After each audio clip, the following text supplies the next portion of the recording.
Ayan o ang dahilan. Kaya na ano na nasunog. Ayan, hindi daw po advisable ang jumper. Ayan, puro jumper na ho yata ang nilagay. Hindi daw advisable to. Kaya nagkokosto ng sunog. O mga pagja-jumper na ganyan. Kaya kayo, kung sakaling may pumutok na, huwag jumperan pala. Magkukos lang ng sunog. Another tips. Tips yan sa mga sa mga trackers. Hindi advisable ang pag-jumper. Yan. Ang dami. Kaya pa yan ang nag-cause ng ng sunog.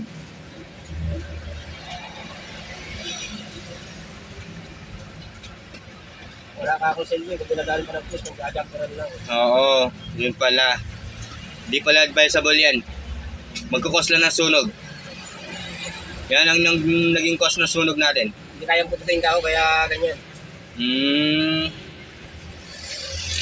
Ayan o.